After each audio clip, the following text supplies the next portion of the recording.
Hello, everyone. It's Laura from the Slow Dog Movement with my co-director, Tanya Vishniakova, and our special guest today, Dr. Nick Thompson from Holistic Vet and Raw Pet Medics.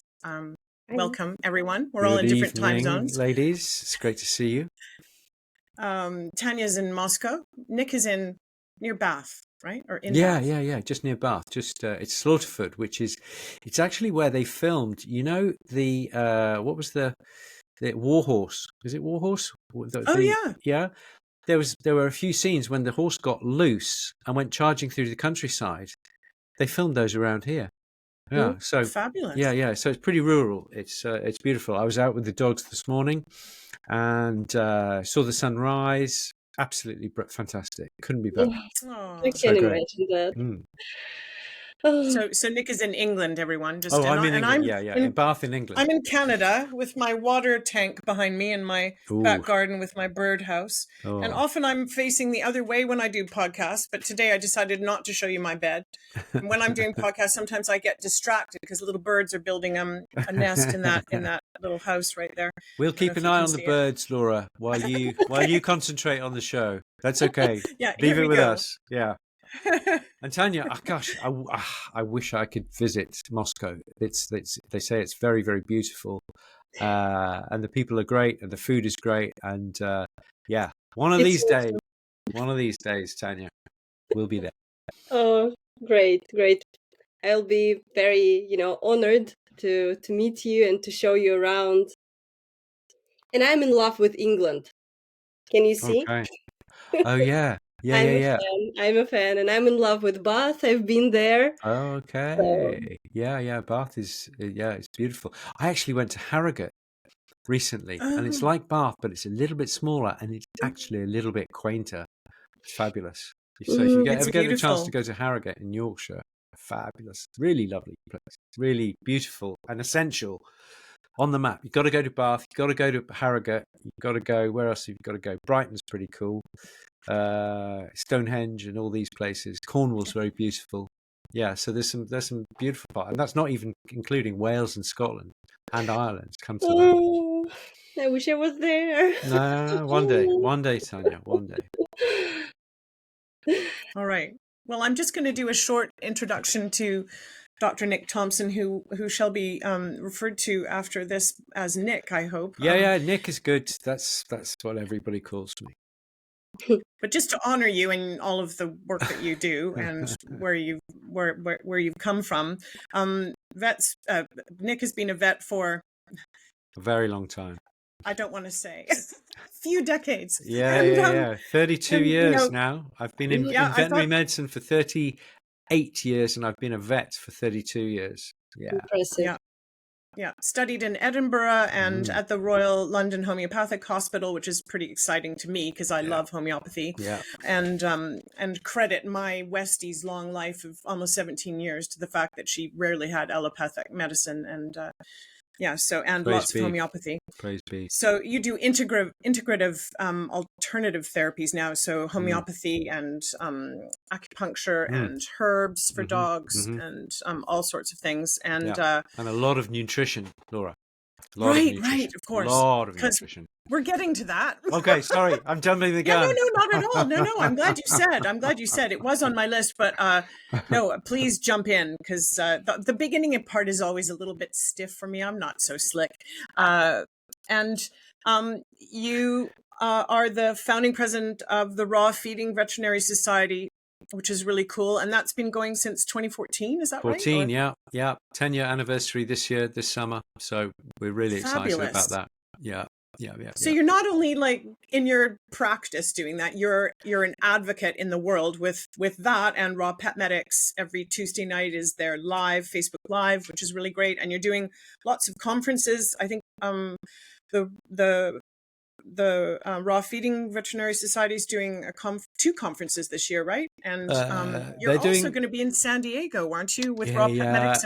It's a super busy. This year, I was in Estonia. Guys, if you ever get the chance to go to Estonia, it's very, very, very nice. We were in Estonia in January, I think it was, and then we were in Turkey in mid-March.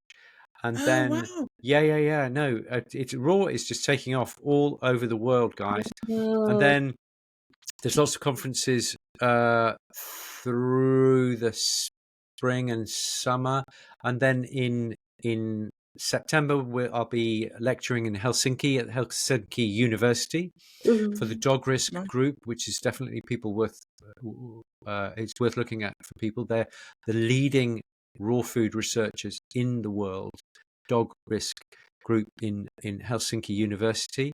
And then in October, we Raw Pet Medics are all going over to San Diego. We're Yeah. going to give some presentations there, and then we're going to hop over to Florida a week later, and we're going to be doing some going to Orlando to do some presentations for our very good friend Dr. Judy Morgan. Right. Yeah, Yeah, so I follow her as well. yeah, she's Well, I hope great. I can see you in San Diego. Myself and Stacy Hightrack, who's one of our Slow Dog Movement members, Yeah. she and I are hoping to meet. But I better buy a ticket fast. But it'd be really good to meet in person. I think that is the trend, actually. I think this kind of thing is getting less and less. And I think that on the ground meeting is happening more. So that's really good. Turkey is a place that Tanya could actually go to. Yeah. So we're hoping to have something there in the future as well. So amazing. Let's keep our fingers crossed. Yeah, and Estonia is easy because it's only just down the road from St. Petersburg, isn't it? Yeah, it is, and it used to be so easy to travel there. And I visited Estonia like maybe 10 or 12 times because I could take a bus, and 7 hours later I'm in Estonia. Yeah. But now there are no direct buses, nothing. Okay. So the borders are closed, and if people in Russia want to travel to Europe, for example, we have to take a plane to Turkey or some other country. So there are no direct flights. Okay. Sadly. Wow. Fingers crossed. We'll organize something, I'm sure. All right. We have some questions for you, and Tanya is going to read the first one. Yeah. Okay. Yeah. Great. Oh, the first question: what do you think about the prey model Raw? Prey model Raw. Just for everybody watching, I'm sure everybody knows, but I'll just define it for a start. It's basically trying to get as close to that which dogs have been eating for, pick a number, 45 million years. Okay, so essentially it's a bit of everything. In terms of animal, it means eyes and brains and testes and ovaries and liver and muscle and bone and nails and teeth and everything. Okay, so basically it's the everything model. But in addition to that, if you're thinking real hardcore prey model, you are thinking intestinal contents as well. Yeah, which is partially fermented, high bacteria, vegetable material, usually green vegetable material. But actually, if you really think carefully about the prey model,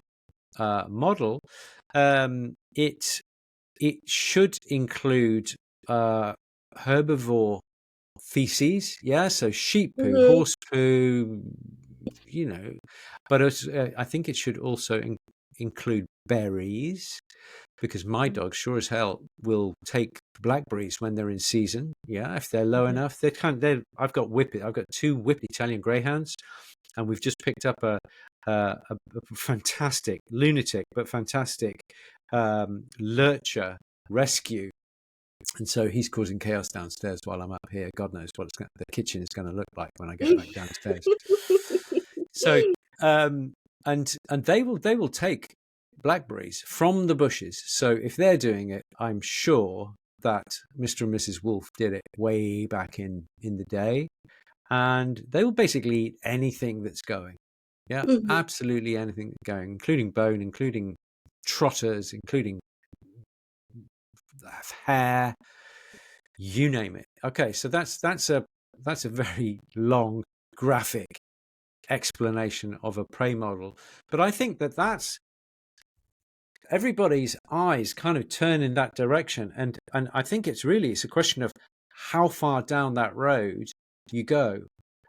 It's very difficult to get all those elements into a container and get it out to the high street, or get it to Mrs. Jones so that she or Mr. Jones, so that they can feed it to the dog. That's pretty difficult. Yeah, getting all those elements in because of modern butchery and farming and regulations and what have you. But I do think that is the kind of the ideal for many of our producers, and it's just modern constraints, as well as formulation and what have you, which is standing in our way. I do think it's a laudable goal for us to aim for, though, a prey model. Yeah, not everybody's into slicing up eyes and feeding them to the dog, though. Not everybody's into bull's testicles sitting in the fridge. But I think you can sanitize a pretty prey model. And if I was making food, I would definitely be going down. I would be making it as raw and gritty, and not with grit, but as real as possible. Okay, in my ideal world. So yeah, I'm not sure if that answers the question. Yeah, it does. Okay. Yeah. Okay. By the way, I have some herbivore poo in my freezer at the moment. Yay! That's really clever. Tanya, that's really good, because most people don't even think about that. Most people think about prey model and they just think about the prey. They don't think about the prey's environment. Yeah, and there should be a little bit of grass in there as well. Yeah, because dogs eat a little bit of grass. Yeah, mine will eat a tiny bit of grass pretty much every day, just a blade or two. They'll go for weeks without, but then they'll take a blade or two. Yeah, and I think that's completely normal. So I guess within a prey model, you would be thinking about a blade or two of grass would not be out of place. And can we substitute vegetables with fur, for example? They're very different things, because fur is going to be protein, and it's going to be kind of hair, horn, hoof, and those high manganese. It's going to be kind of animal based insoluble fiber, as opposed to cellulose type insoluble fiber from a plant. So they're similar in that a bicycle and a motorbike are similar, but they're not the same. Yeah. Now, which is the fur and hoof? Is that the motorbike, or is you could discuss that forever? But they are similar, but they do different things. Or maybe you could say one is a town bike and one is a racing bike. Or you know what I'm saying. They're similar, but you can't exactly compare those two things. I do think that there is a place for some green vegetables within a raw food diet, and I'm moving more and more. My ideas change. They've evolved over the years, and I'm moving more towards ideally fermented green vegetables, but lightly steamed is really pretty good as well. And I would say raw would be third on my list. Raw is not bad, but I just think there's a lot of anti-nutrients in plants, and I think just a little bit of steam or some fermentation, some really great fermentation, which is my ideal. That's, I think, is an ideal. So if I was making a food, I would definitely be going down the prey model, and I'd be thinking about fermented vegetables in there. In Moscow, you'll get some fantastic kind of the sauerkrauts and the fermented vegetables, things like this. I think they're brilliant. That's really good for you, for the dog. Yeah, absolutely, go for it. Thank you. I'm itching to say something. Sorry.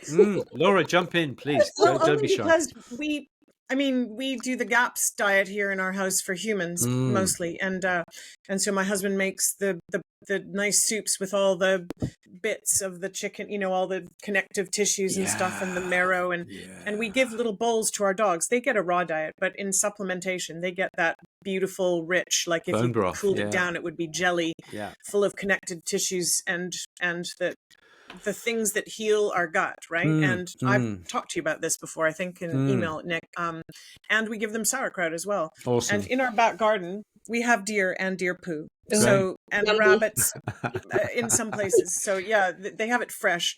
I don't have to put it in the fridge. But I think that when you were talking about the prey model, and I think that some people may buy sort of things like rabbit's ears that are dried, and doesn't the fur also get rid of parasites? I mean, that whole thing, it's like a super model, isn't it? It gives them all the nutrients. It helps heal their gut. It helps get rid of parasites. It's like amazing.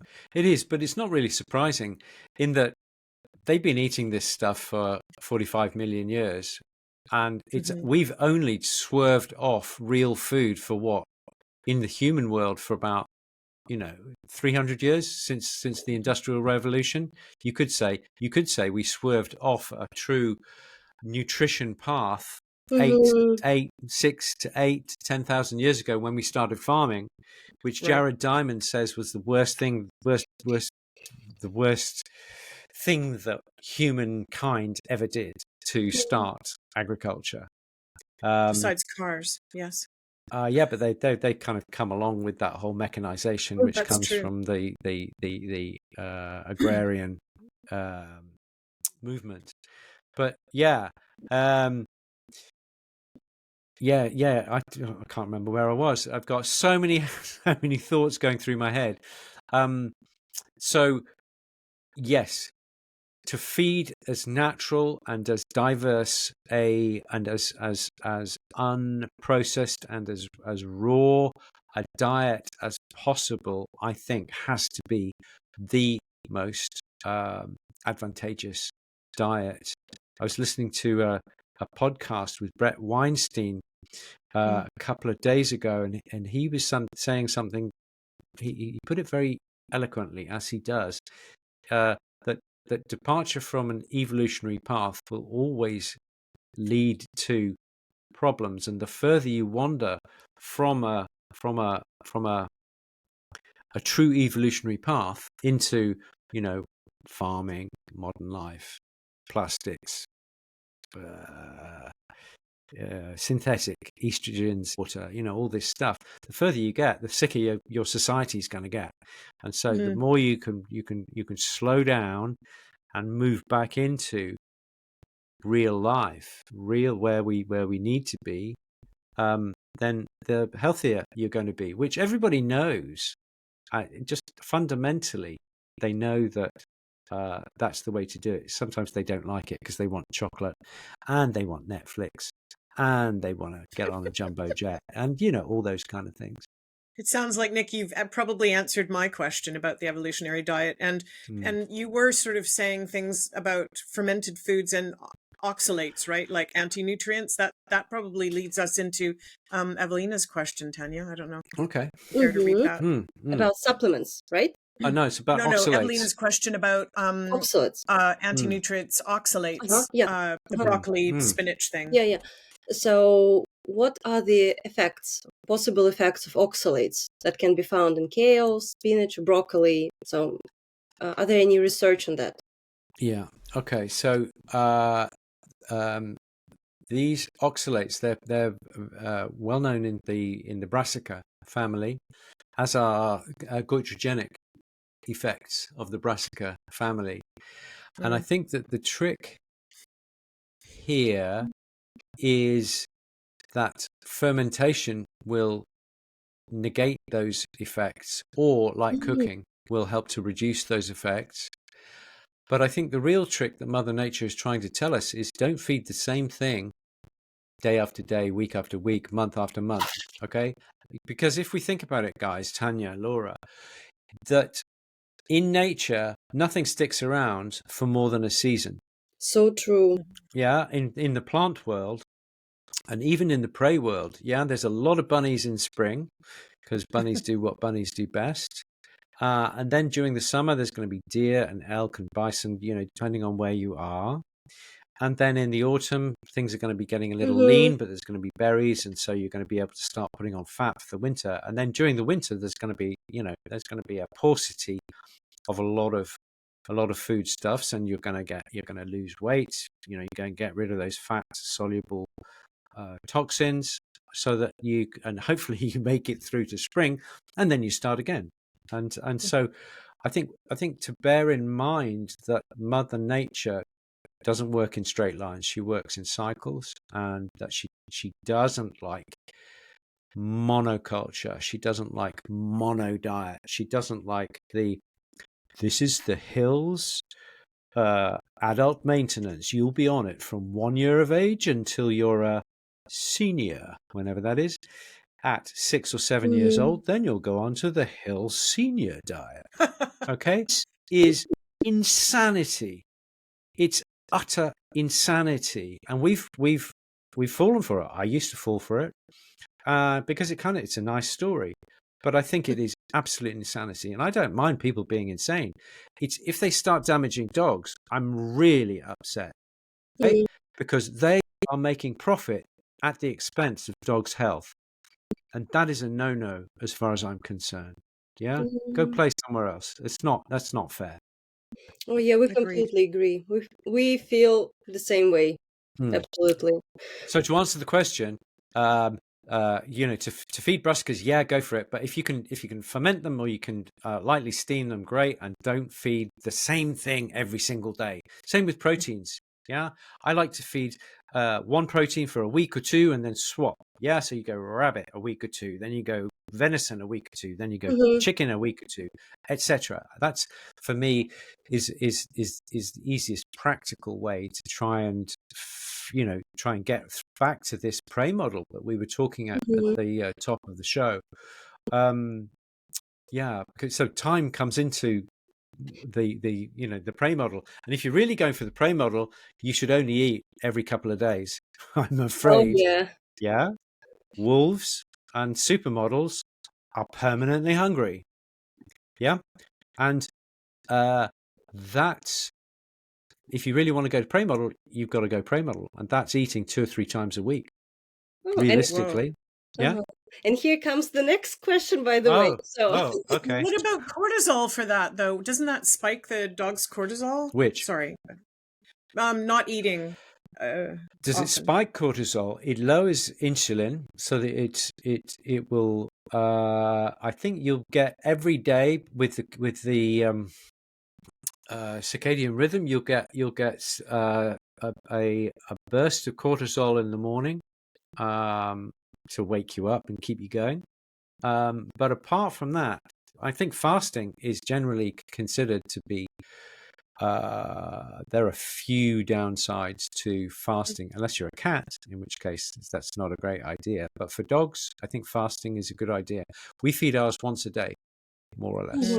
Yeah, that was our question, actually. So how many times should we feed our dogs? And what does it depend on? Okay, I think ideally, if we can strive towards once a day feeding, that's a great idea. Anytime past midday, I would say. Not too late, because you don't want to sleep on an empty stomach, on a full stomach, and what have you. But I think feeding once a day ish, or feeding within a compressed window, is a kind of the modern way of doing it. So you could feed, say, at 2 o'clock and 5 o'clock ish. Is to the body is similar to feeding once a day. However, there are some dogs out there, for whatever reason, who cannot go to once a day feeding. They get hunger pukes, or they get bilious vomiting syndrome. Kind of yellowish bile first thing in the morning. In which case you say, okay, mate, we're going to feed you twice a day. And there are worse things in the world than feeding twice a day. I doubt you'd be able to really see the difference in the dog, or in longevity, or health markers, or what have you. But if we're kind of talking from an academic perspective, ideally speaking, to allow the gut and the pancreas and the whole system to rest as much as possible. I think there's wisdom there in pretty much every human what would you say, in every tradition, fasting is considered either sacred or healing or just necessary, or we don't always, when we hunt, we don't always get prey. It's so tough. You're going to be fasting today because the hunt was not good. Okay, so I think fasting is a really important part. Yeah. So ironically, part of a real raw food diet is no raw food whatsoever. Yeah, that's the fasting side of things, and I think that's really important. And I think Natasha Campbell McBride, Laura, you were talking about GAPS, the GAPS diet. Natasha Campbell McBride, she's a big one for fasting. Yeah, and she's Russian as well, Tanya. She's well worth reading. She's great, very clever. It's very chewy, though, isn't it? To read that book, it's like, I haven't even read the whole book. It's that big. Yeah, big. It's like Dostoevsky. You know, it's ironically, yeah, exactly. It is. So I couldn't read it, but I've studied a lot of her work since. She's done very, very many presentations on YouTube for those who don't want to read this great tome. I mean, it's wonderful stuff, but it is a little bit dense. Yeah. Well, Nick, and when it comes to teenage dogs or puppies, should we be feeding them once a day also? So they need. I think the oldies can probably get away with it, but if they're struggling, feed them twice a day. It doesn't matter, you know. I think quality of life is more important than getting it absolutely right. Yeah, if your dog just just loves to eat twice a day, you love to feed them twice a day, and you maybe tried going gradually melting down breakfast and increasing the after midday meal, and it just doesn't work for you and the family, just forget it. Just feed twice a day. Okay. So yeah, make it guilt-free. Life is short. Enjoy your raw feeding. That's really, really important. And for youngies, no, puppies need to be fed 4 to 6 times a day. Yeah, from 8 weeks and earlier. I'm just thinking of when they come back to you. So from 8 weeks, they need to be eating 4 to 6 times a day, and that gradually turns into 5 times a day, 4 times a day, until when they are mature. Ideally, you're aiming at once a day feeding. It also frees up time. Yeah. If you're spending 20 minutes in the morning and 20 minutes in the evening, that's 40 minutes of your day. Okay, it's a pleasant thing to do. Feeding the dog, it's very pleasurable. You gather herbs and oils and all this amazing stuff. It's great. It's and you're looking at the food and thinking, oh, this is nice, slightly different color to last week. La la la. It's engaging, but it is taking up time. So if you feed once a day and you're a lazy raw feeder like me, once a day really, really fits the bill. Thank you. Yeah. And also, Nick, you mentioned that you try to give your dogs as many variety in proteins as possible. So you feed, for example, one protein 1 week, then the second week another type. But what about mixing different types of protein in one bowl? For example, I try not to. Mother Nature doesn't tend to serve salmon with rabbit. Because salmon live in the river and rabbits live in burrows, away from the river. And I think it's unlikely you're going to get those two proteins in your belly at the same time. It's not impossible, but I think generally speaking, that will not have happened historically. However, is it going to kill your dog? Is it going to adversely affect your dog? No, it's not. It's just, if you really want to go down a kind of an intellectual route, then you would tend to steer clear of that. However, economics comes into this, in that chicken is really cheap. So if you've got salmon less so, so if you want to bring down the price of the salmon containing product, which is great, salmon is great, it's full of omega-3s and minerals and what have you. then adding chicken brings the price down. Yeah, because I want as many people to feed raw as possible. And Mm-hmm. price for some people is an issue. I think we need to be aware of that. Mm-hmm. Yeah, thank you. Now I have some things to reconsider in my dog's diet because I tend to mix some different types of protein. For example, some chicken carcasses, and I can add some, for example, some liver, like from another animal, be it a horse or. Yeah. Wow. And the fact you're getting those nutrients in is really, really good. If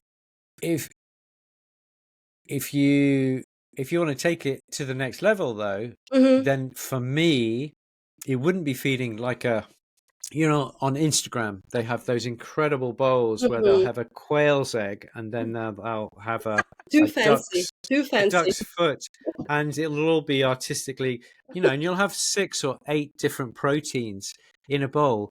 I mean, it looks great, guys, and you're feeding, so kudos to you.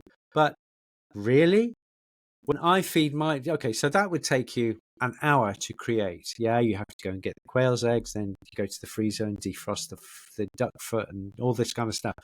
When I feed my dogs, I'll go to the fridge. I get the first pack of food. It's usually single protein, not always, even for my guys. And it goes in the bowl, some herbs on top, some fish oil on top and down, and I'm gone to work. That's it. It's a 30-second process. When Ellie does it, my wife, she will chop the greens, like whatever's in season. It'll be spring greens, or there'll be spinach, or it'll be something from some chard from the garden, or both that. And she'll chop, and she'll put some butter or some beef tallow or something that you can put in the frying pan, and she'll put it in, and then she'll put it in this lightly chopped stuff, maybe a little bit of some herbs in there as well, and she'll lightly fry it for 5, 8, 10 minutes, just so that it's kind of just it's not really cooked, it's not really fried, it's more kind of, what's the word, sweated. Yeah. It's like sweated in a thing. And she'll then get the mince and put it in, and then she'll put the veggies in, and then she'll mix it lovingly for a minute, and then she'll put some fish oil in it and mix it lovingly, and then maybe some herbs again on top and mix it lovingly, and then she'll put that down. Okay, so sounds mouth-watering. It's great. It's a really great way to do it, and she loves it. But that's the different way that she and I dogs, and both are okay. And in fact, variety is the key thing. And my wife never listens to a word I say about feeding the dogs, not a word. So, but she does a great job, and I try and steer. I just carry on, baby, you're doing great. Carry on. Dogs are looking great, no problem. Go for it. Yeah, I think that people in Europe are a lot luckier in terms of like France and Germany, and maybe, I don't know, maybe not Germany because they don't have abattoirs anymore there. But when I did my studies with Turid, my German colleagues, and they were almost all childless, I have to say. And we have a son, so I didn't have as much time as them. But they also did those Instagram platters every single day for their dogs. But also in Europe, people are more in tune with, like in Italy or places where there's beautiful markets. With the seasonal stuff, right? So they actually know what's seasonal. It's in front of them. They live with the seasons, and the butchers are less. They sanitize things less, don't they? They have, boar's legs hanging in France at the butchers, or rabbits hanging. So, yeah, totally. So you're saying in Canada, you don't really see seasonal? Wow. No. That's a real shame. So where I live, and the Gulf Islands off of the coast of BC, and Vancouver Island, which is a huge landmass, years ago. Nice part of the world. It's beautiful. Yeah, it's beautiful. But 90%, we used to grow 90% of our own food. and now that's moved to 10%. We import from America, mostly California, 90% of our food. There is no food security where I live. That's If true. it went down during the solar flare, whatever you want to say, Yeah. now I'm going to get my little tin hat on. Yeah, but, yeah.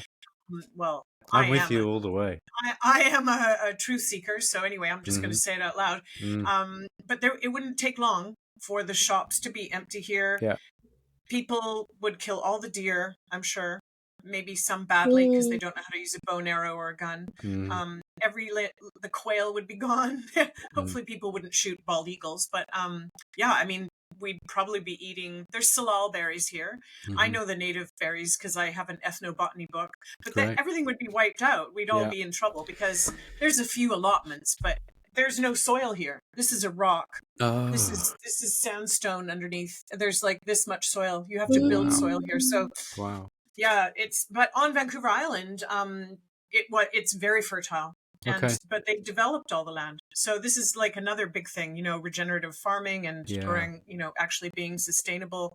I worry about, this is off topic, but I worry at least once a week what we do to feed our dogs if something like that happened, because we just buy food frozen from our groomer down the road here once a week, and then it's gone.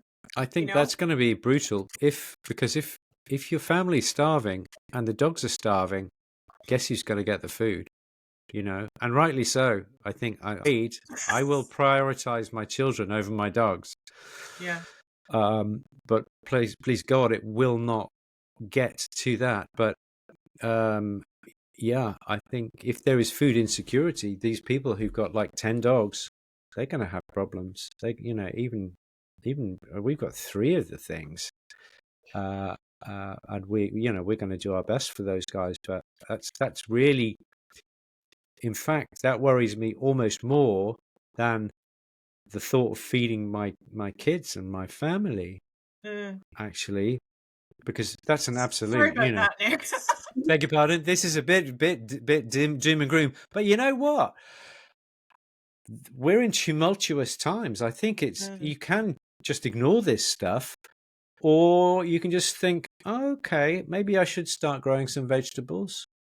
Maybe, if food dried up, we just have to grow vegetables in the back garden and hope for the best. Well, the other thing people can do, and there's actually a company, I was going to get the bag, but I didn't. There's a company in Saskatchewan. They're making dehydrated food for dogs, but it's really amazing. It's got like fat and bone in it. It's made out of pork mostly, and it's all like raised really well. And it's called Smack, which is the street name for heroin. Not that I've that stuff. But our dogs love it. And I thought, well, maybe people could start. Someone should start a business where they either teach people or they manufacture how to dry meat for dogs. Because if you dry meat, like the native people did here, what is it called now? It's called pemmican. So they took meat, fish and berries and made a paste out of it and dried it in the sun, or they smoked it. But that keeps for a very long time if you package it properly. So it sounds a bit mad, but we might actually start doing that just in case, to have a little we're in an earthquake zone, So I don't know. I think of things like that because we feed our dogs really well, and I love them, and I would never want to do that. I think of mine. Here's the obvious answer. I've got sight hounds. So you know what? I just take them up on the hill and I let them go at the bunnies. Okay. And if they don't catch anything, they don't get any dinner that day. So that's them sorted out. Thank God. Okay. And what I'm really hoping is that they catch a rabbit and that I can have every, they have 1, 2, 3, they have 1 each, and then I'll have the 4th. That would be great. Well, to feed the family. Now, Nick. Beg your pardon? You better go start practicing now. I know. No, they do. They do every now and again. They will get them. But you know what? If they hadn't eaten any meat for a couple of days, they'd be pretty keen. Yeah. Yeah, and that would be great. So that's good. I'm really glad I've spoken to you guys, because that's actually a weight off my mind. It's like, crumbs. How do we feed the dogs if it all goes, wrong? And there you go. That's the answer. That's the dogs taken care of. So we can just concentrate on the kids and what have you. Yeah. All right. Thank God. Yeah. So thank you guys. I appreciate that. Contact me anytime for some doom and gloom. No, I can out, I'm sure. I'm sure you can. I try not to think about it, but I try and be realistic. All right, Tanya, you've got another question for Nick. Yeah, for God's sake, get him off the doom and gloom. Okay. Okay, so let's talk about supplements. There are so many new supplementary options for dogs now, including hydration sachets, vitamins, minerals, herb, and so on. Is it just profiteering? So do dogs really need them if they are on a good quality and varied raw diet and are in good health? Or is it just business? What is it? Great. Okay. It's a great question. And I can give you the short answer, or I can give you my answer. Okay, I never answer anything in 2 words. Why use 2 words when 300 would do? You know. Yeah. So the short answer is the well-fed dog needs no supplementation.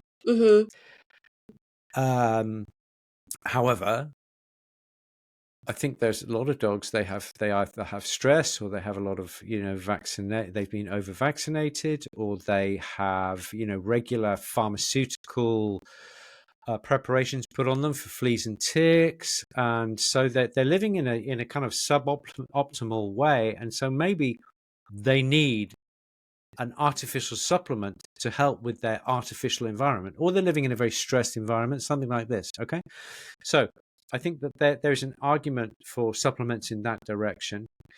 In terms of hydration, buying special hydration electrolytes and things like this, I think this is bullshit. I think that bone broth is the best thing that you could ever give a dog. It's easy, it's cheap, it's super nutritious, and they love it. Okay, so it ticks 1,000 boxes all in one go. There are virtually no conditions for which bone broth is not indicated, and I think it gets you a very, very, very long way. Bone broth. So I think everybody either make it or buy it, or what have you. Always have some bone broth in. It's very, very, very, very good stuff. Or you go to Laura's, because her husband makes a wicked bone broth by the sounds of it. Amazing. So and in terms of supplements, ideally spend your money on great food rather than an okay food to which you add loads of supplements. If your dog has a certain condition and they need some kind of supplementation, then yes.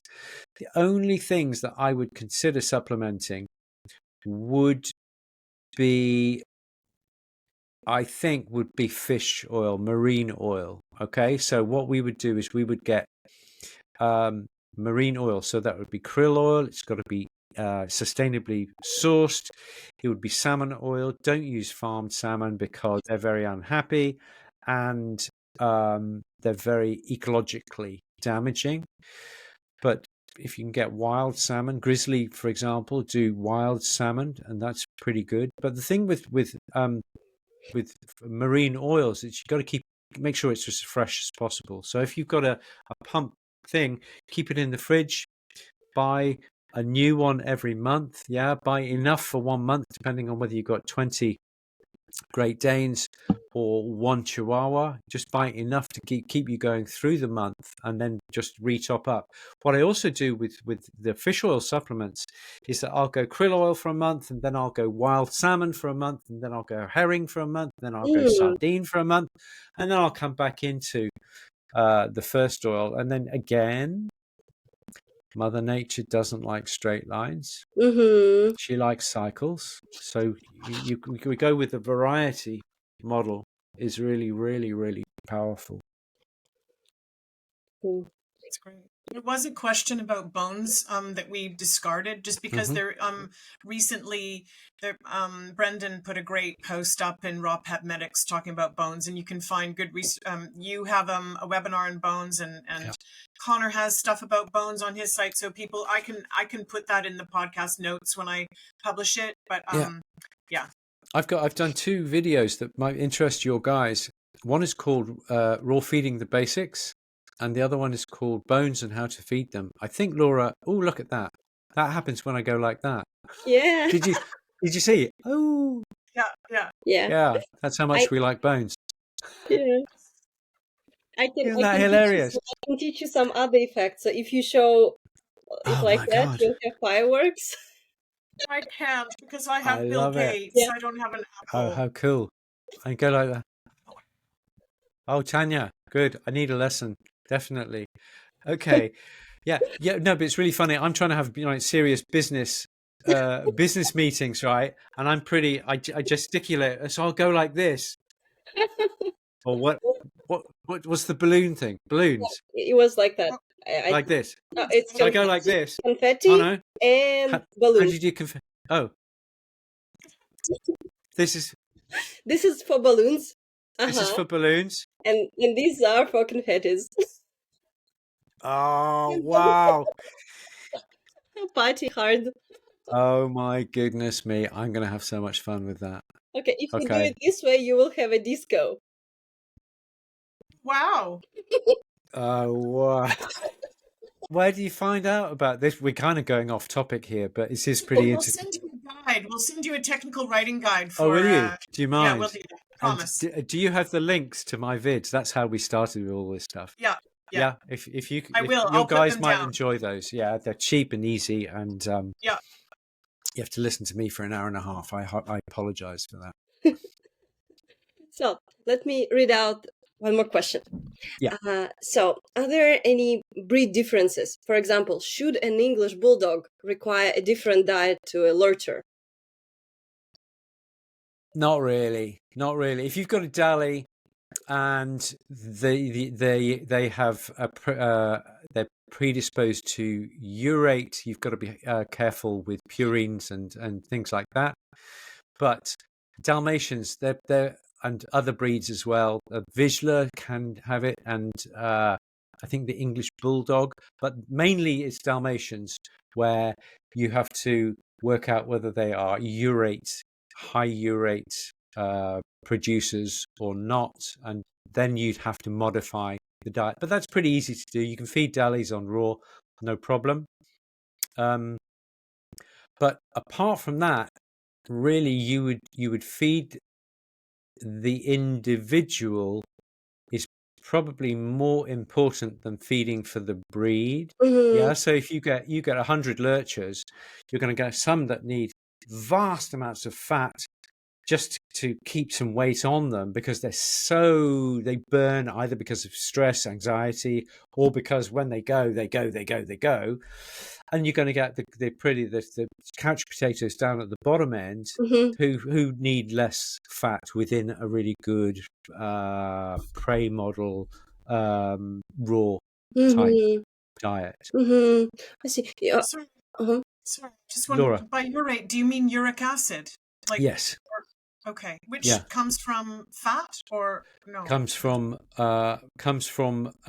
certain proteins, dark, rich proteins. Okay. Yes, Thank yes, you. yeah. Mm-hmm. Have a look. It's worth a Google if you've got a Dally. No, in fact, have a look. We did a show. Raw Pet Medics did a show on Dalmatians about Okay. 2-3 months ago. Okay. Yeah. Gotta check it out. And I asked you these questions about breeds because in our country I can hear it from almost everywhere, even from English Bulldog breeders, that these dogs are designed in some unique way, that their guts and stomachs, that they're functioning in a completely different way. And I know I feel it's but Yeah, I can't see it. I think that, this is Royal Canin. They've got a different food for every breed, and I think that is bullshit. I think that there are very few breeds, Dalmatian being one of them, and even within the Dalmatian, it's just a small subset of dogs who have to be really careful with what they eat. But generally speaking, if you get 100 English bulldogs, there's going to be more variation within those 100 dogs than there is between an English bulldog and a lurcher. Okay, I get it. So I think you need to feed, and it depends. how many of them had antibiotics? How many of them have a screwed up microbiome with dysbiosis? Yeah. And so there are a lot of other factors going on there. And therefore, I think, don't read the instructions on the side of the food packet. Read the dog, feed the dog. Yeah. Because, there's another one. If,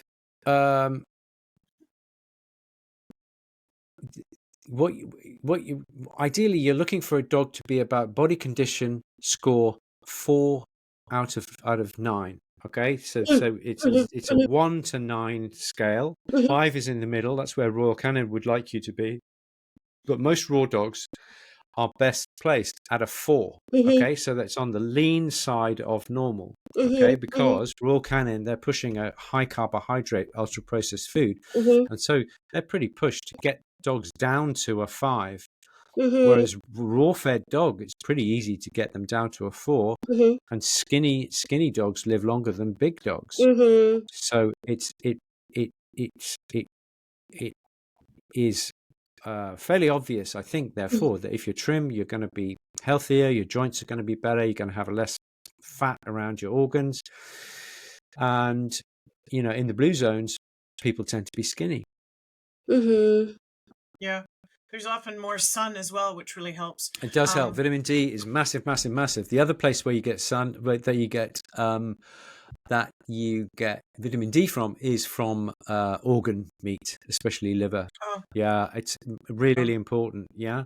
So when we came out of Africa, we would have been eating liver there, but we'd be getting a lot of sunshine there as well. But as we move north and there's less and less, I think that we lost our colouring.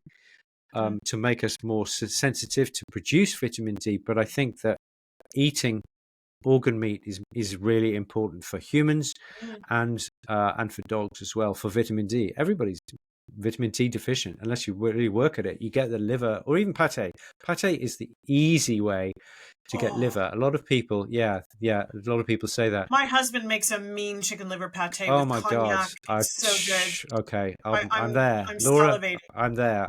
It's really important to get liver. A lot of people go, oh my God, I was traumatized with liver when I was at school. Yeah, they feed you like rubbery liver and just like, oh my God, never again. But pate. If pate is a glorious, beautiful, amazing, high butter gorgeousness. Okay, so if you can get your head around pate, then get into that, because that's a really civilized way of. It's a very it's a very non-organy way of eating liver. It is. It's very umami. It's fabulous. If you can get some organic chicken liver pate, and add the cognac and do the butter and everything, get some really good butter. When I have a friend who, when she's a chef in Victoria, when she was pregnant, she was all about, this is like, 20 years ago, she was all about getting nutrients in the food. And she's also a nutritionist. And she used to say to me, if you're going to take wild salmon oil capsules, also eat salmon at the same time, wild salmon, but she used to make chicken liver pate out of organic chicken livers, and she upped her iron while she was pregnant. Her midwife said, your iron is low, take this supplement. She's like, no, I'm eating chicken liver pate. And they tested her and she was okay. She got her iron up. So yeah, it's fabulous. Totally. And I mean, chicken livers, you can buy them for tuppence halfpenny. They're really, really super, super cheap. And they create this food, which is food of the gods, which is chicken liver pate. And if you want to chuck cognac in it as well, but loads of butter, loads of chicken livers, off you go. It's glorious. And that's a really easy way for us to top up on our vitamin D and zinc and iron rich you could make a dog version without cognac and onions and things, and you could totally put it on a tree. What a great dog idea! Could have a nice stretch, licking it off the tree. What a great idea! Yeah, liver pate for dogs. Yeah, that's a good one. Yeah. Mm, Do it. Market it. Come on. Okay, I'll bear it in Someone. mind. Next time I talk to one of the producers, I'll say, "Have you ever thought they do it?" There are JR products, I think, in the UK Oh, make a pate of some sort, but what no, they it's make it too out of? rubbery. I used to use it, but it's Really? more choppable. It's Okay, got too much gelatin in it. You can't spread it on a treat. okay, A lot of the dog people that I know in England just go to the shops and get the Brussels pate from Sainsbury's, the cheap stuff, and okay. use that. Dogs never get sick. Yeah, You know, yeah, yeah, it's yeah, not every yeah, day, right? It's not going to yeah, kill yeah, them. yeah, yeah, yeah. Amazing. Tanya, any more questions? I don't Yeah, remember now. only one question left. Mm. So, Ooh, this is the doozy. Oh, yes, here we go. yes. With 1 minute to go, Yeah, she 1 brings minute out to go. the big guns. Yeah, so Nick, what are your thoughts on Mm. veggie and vegan food for dogs? Easy. I hate them. Totally inappropriate. If you want to be vegetarian, absolutely go for it. Kudos to you. Fabulous. You're not going to save the planet, and I don't think you're going to live any longer or be any healthier for it. But if you want to do it, I totally respect that. Same for vegan. If you want to be a vegan, great. Totally great. I don't think it's going to save the planet. I don't think you're going to be healthier. But if you want to do it, absolutely great. Do not put your dog on a vegetarian or a vegan dog food. I don't see dogs if they're on a vegan, vegetarian dog food. Sorry, I'm not your guy. Mm-hmm.